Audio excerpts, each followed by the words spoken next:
দিচ্ছে, আবার অর্থনৈতিকভাবে আপনাকে শক্তিশালী করছে। সবাই যখন ইন্সপেক্টরের টেস্টিমনিগুলো দিচ্ছেন, আমি আসলে খুব অভিভূত হচ্ছিলাম। পাশাপাশি আমি আরেকটা কথা আপনাদের একটু স্মরণ করিয়ে দিতে চাই যে আপনারা ইন্সপেক্টর খাবেন, অবশ্যই নিঃসন্দেহে ইন্সপেক্টর মিরাকেল প্রোডাক্ট, এখানে কোনো সন্দেহ নেই, এখানে কোনো প্রশ্ন করার সুযোগ নেই। কারণ এটা আপনারা যারা অ্যানালাইসিস করেন, গুগল এখন অ্যানালাইসিস করার একটা বিশাল মাধ্যম, এখানে প্রশ্ন করার কোনো সুযোগ নেই, এটা সায়েন্টিফিক্যালি প্রুভড। এখন কথা হচ্ছে যে আমি যে প্রোডাক্টটা ব্যবহার করছি, ইন্সপেক্টরটা, আমি পারফেক্ট ভাবে ব্যবহার করছি কিনা, দিস ইজ মোস্ট ইম্পর্টেন্ট।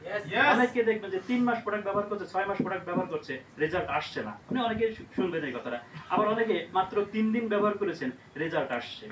তাহলে পার্থক্য, প্রোডাক্টের তো কোনো সমস্যা না, সমস্যাটা কোথায়? আমার ইউজিং এর সমস্যাটা ছিল। তাহলে আমাদেরকে অবশ্যই ইউজিংটা পারফেক্ট ভাবে করতে হবে। পারফেক্ট ভাবে যদি ইউজ করতে পারি, তাহলে কিন্তু এটা পূর্ণাঙ্গ রেজাল্ট আমরা পাবো। পাশাপাশি আরেকটা জিনিস আমাদের মাথায় রাখতে হবে, সেটা হচ্ছে আপনি স্পেক্টর খাচ্ছেন, আপনার বডির ইমিউনিটি সিস্টেম বৃদ্ধি পাচ্ছে, আপনার শরীরে যে টক্সিনগুলো ছিল টক্সিনগুলো রিমুভ হচ্ছে, সবই ঠিক আছে। এখন আপনি পাশাপাশি আবার সারাদিন ওই আলু চপ, বেগুনি, পেঁয়াজু খাচ্ছেন, আবার টক্সিন যুক্ত খাবার সারাদিন আপনি খাচ্ছেন, লাভ কি? আপনি খাচ্ছেন টক্সিন, আবার স্পেক্টর এটা রিমুভ করতেছে, তার মানে কি আপনি কিন্তু আগের জায়গায় আছেন। তাহলে আমাদের কিন্তু স্পেক্টর ব্যবহার করার আগে অবশ্যই আমাদের খাদ্যাভ্যাসটা চেঞ্জ করতে হবে। এটা এসেনশিয়াল, এটা এসেনশিয়াল। আপনি যত দ্রুত আপনার খাদ্যাভ্যাসটা চেঞ্জ করতে পারবেন এবং ন্যাচারাল ফুডের ভিতরে আপনি আসতে পারবেন, হাই হিট কম দিয়ে আপনি খেতে পারবেন, আপনার রেজাল্টটা কিন্তু অত্যন্ত দ্রুত আসবে এবং আপনি মাত্র 3 দিনের মধ্যে রেজাল্ট পাবেন। আর কফি ওয়ান ডে, আজকে খাবেন আজকে রেজাল্ট পাবেন। তার মানে কফি এবং স্পেক্টর দুইটা কিন্তু মিরাকেল জিনিস। তাহলে আমরা যদি পারফেক্ট এইভাবে ব্যবহার করতে পারি, আপনি রেজাল্ট পাবেনই পাবেন, এখানে কোনো সন্দেহ নাই। তো আজকে যদি অপু ভাই অনুমতি দেন, তাহলে আমি একটা টেস্টিমনির কথা বলতে চাই। অপু ভাইয়ের দৃষ্টিভঙ্গি আকর্ষণ করছি, আপনি যদি অনুমতি দেন আমি একটা টেস্টিমনির কথা বলতে চাই। ওকে, থ্যাংক ইউ ভেরি মাচ। মানে লোকটা সামলাইতে পারতেছিলাম না, এই কারণে সবাই তো টেস্টিমনি দিচ্ছে, এই কারণে লোকটা সামলাইতে পারছিলাম না। আমি প্রতি শুক্রবার চট্টগ্রাম গিয়ে থাকি। তো চট্টগ্রামে একজন ম্যাডাম, ওনার বয়স হচ্ছে 52 ইয়ার্স, নাম হচ্ছে পারভিন বেগম, 52 ইয়ার্স। ওনার হাজব্যান্ডের এজ প্রায় 60-র কাছাকাছি। তো ওনার মানে ওয়াইফের অনেকগুলো প্রবলেম ছিল, উনি অনেকগুলো ডাক্তার দেখিয়েছেন এবং নিউরোতে দেখিয়েছেন ঢাকাতে। তারপর আমাকে ফাইলগুলো দেখালাম, অনেকগুলো ফাইল, এত মোটা ফাইল হয়ে গিয়েছে। সবচেয়ে বড় সমস্যা উনি যেটা বিরক্ত হয়ে গেছেন, উনি এক ডাক্তারের কাছে গিয়েছেন, উনি দেখে শুনে কিছু টেস্ট দিয়েছে, টেস্টের দেওয়ার রিপোর্ট দিয়ে উনি আরেক ডাক্তারকে রেফার করে দিয়েছেন। তাহলে ওনার কাছে উনি 20-50, 1 লক্ষ টাকা, 2 লক্ষ টাকা খরচ করলো, আলটিমেটলি উনি কোনো রেজাল্ট দেন না, উনি রেফার দিয়েছেন আরেকজনকে। আবার ওনার কাছে গেলেন, উনি আবার কিছু রিপোর্ট দিলেন, দিয়ে টেস্ট করে রিপোর্ট করার পরে উনি রেফার করলেন আরেকজনকে। এইভাবে উনি যখন দেখলেন, দেখার পরে আরেকজনকে রেফার করলেন। তার মানে 3-4 জন ডাক্তারের কাছে উনি ঘুরেছেন প্রায় 6 থেকে 7 মাস ধরে। বাট ওনার প্রবলেম যেটা, স্টিল প্রবলেমটা ওনার থেকে গেছে। প্রবলেমটা আমি কথা আমি একটু পরে বলছি, স্টিল প্রবলেমটা থেকে গেছে। এবং উনি বলছেন শেষ পর্যন্ত 7-8 মাস ঘোরার পরে বললেন যে আমি আর কোনো ট্রিটমেন্ট নেব না, বয়স যেহেতু 52 হয়ে গেছে, টুডে টুমারো যেতে হবে, আমি আর কোনো ট্রিটমেন্ট নিতে চাই না, কারণ আমার ট্রিটমেন্টের চেয়ে আমার হয়রানি বেশি হচ্ছে, কারণ চট্টগ্রাম থেকে আসা যাওয়া এটা খুব টাফ ব্যাপার আর কি। তো ইন দ্য মিন টাইম আমাদের চট্টগ্রাম একজন প্রতিনিধি আছেন, ওনার সাথে দেখা হয়ে গেল। উনি বললেন স্যার এই ব্যাপার। আমি কোনো অসুবিধা নেই, ওনাকে না দেখে আমি কোনো কথা বলতে পারবো না। আসলাম, গেলাম, শুক্রবারে গেলাম, উনি আসলেন, একটু আর্লি আসলেন। ওনার সাথে আমি 1 ঘন্টা কেস স্টাডি করলাম, ওনার টপ টু বটম লাইফ স্টাইলটা আমি স্টাডি করলাম।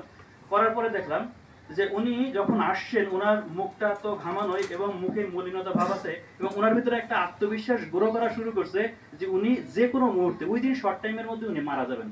ওনার ছিল ব্রেস্ট টিউমার, ভয়ঙ্কর অবস্থা। ওনার একটা ব্রেস্ট, উনি বললেন যে আমার একটা ব্রেস্ট পুরো ইটের মতো শক্ত হয়ে গেছে।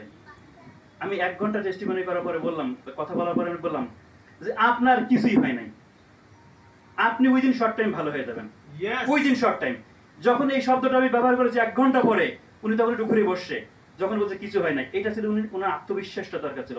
আপনি যখন একটা রোগী আত্মবিশ্বাস দিবেন, প্রোডাক্ট কাজ করে কিন্তু কোনো সন্দেহ নেই, কিন্তু আত্মবিশ্বাসের অভাবে একটা রোগী বেশি অসুস্থ হয়ে যায়। আপনার ফার্স্ট কাজ তাকে আত্মবিশ্বাসটা দিতে হবে, আর আত্মবিশ্বাস আপনি যৌক্তিকভাবে দিবেন, প্রুফের দিয়ে আত্মবিশ্বাস দিবেন।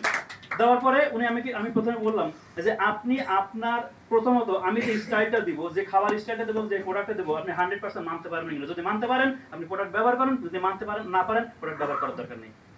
উনি বলছেন আমি মানতে পারবো, ঠিক আছে। তারপর আমরা খাবার অভ্যাসটা দিলাম, এইগুলো খাবেন, এই খাবারগুলো খাবেন না, এই খাবারগুলো এই প্রক্রিয়ায় খাবেন, দিস ইজ মোস্ট ইম্পর্টেন্ট। এই খাবারগুলো এই প্রক্রিয়ায় খাবেন, এবং এই যে খাবারগুলো দেবেন এগুলো আপনি আগে মেইনটেইন করবেন, এবং স্পেক্টরটা আপনি এইভাবে খাবেন। আফটার 10 ডেজ আপনি আমাকে রেজাল্ট দিবেন, 10 দিন পরে আপনি আমাকে রেজাল্ট দেবেন। 10 থেকে 30 দিনের মাথায় আমি আরেকটা রেজাল্ট নিব, 10 দিনের মাথায় একটা রেজাল্ট নেব, 30 দিনের মাথায় একটা রেজাল্ট নিব। উনি 4 দিন পরে আমাকে ফোন দিয়ে বলছে, সকালে ঘুম থেকে উঠে বলছে যে স্যার আমি অনেকটা ভালো ফিল করতেছি এবং আমার বেসটা শক্ত থেকে নরম হয়ে আসছে 4 দিন পর। আমি ওনাকে বললাম আমি আপনার কাছে 4 দিন রিপোর্ট জানতে চাই না, আমি রিপোর্ট জানতে চাইছি 10 দিন পর। আপনি 10 দিন পরে আমাকে জানাবেন। উনি ঠিক পরের সপ্তাহে যখন আসেন, উনি আগে দৌড়ে চলে আসছেন, এসে বলছেন যে স্যার আমি সম্পূর্ণ ভালো হয়ে গেছি। ওনার কনফিডেন্সটা কোন জায়গায় গ্রো করছে, যে জায়গাতে একটা মানে সিদ্ধান্ত করেছে মারা যাবে, সেই জায়গাতে উনি পরে 1 সপ্তাহের মধ্যে বলতে যে ভালো হয়ে গেছি। আমি বললাম না, আমি এখনো ভালো হন নাই, আপনাকে আরো সময় নিতে হবে। আপনাদের আমি আরো কিছু টেস্টিমনি, আরো কিছু কথা বলে ওনাকে বললাম যে আপনি 1 মাস পরে রেজাল্ট দিবেন এবং ঠিক যেভাবে দিচ্ছেন আপনি এইভাবে মেনটেন করবেন। 21 দিনের মাথায় অর্থাৎ 3 সপ্তাহের মাথায় গিয়ে উনি আমাকে বলতে যে স্যার আমার বেস্টের ভিতরে সম্পূর্ণ নরবের ভিতরে যে গুটি গুটি যেগুলো ছিল এগুলো সম্পূর্ণ সুস্থ হয়ে গেছে। সবচেয়ে আশ্চর্যজনক গুলো ছিল ব্রেস্টের নিপুলের গোড়াতে ওনার পুজ বের হইতো। এমন একটা রোগী উনি 21 দিনের মাথা বলছে আমি সম্পূর্ণ সুস্থ হয়ে গেছি। এখন উনি সম্পূর্ণ কোর্সটা মেইনটেইন করতেছে। This is miracle. একটা মানুষ যখন ইন্সপেক্টর ব্যবহার করে, আপনার উপর আস্থা রেখে, একটা মানুষ যখন নতুন করে জীবন ফিরে পায়, এর চেয়ে বড় প্ল্যাটফর্ম আর কি হতে পারে? একটু আমরা সেই প্ল্যাটফর্মে কাজ করছি, আমরা সেই জায়গা থেকে কাজ করছি।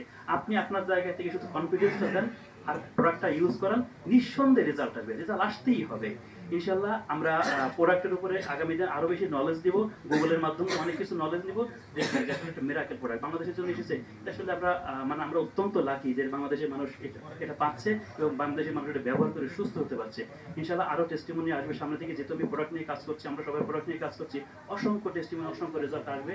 আর আমরা সামনে দিকে এগিয়ে যাব। সবাই ভালো থাকবেন, সুস্থ থাকবেন, নিরাপদ থাকবেন। আসসালামু আলাইকুম।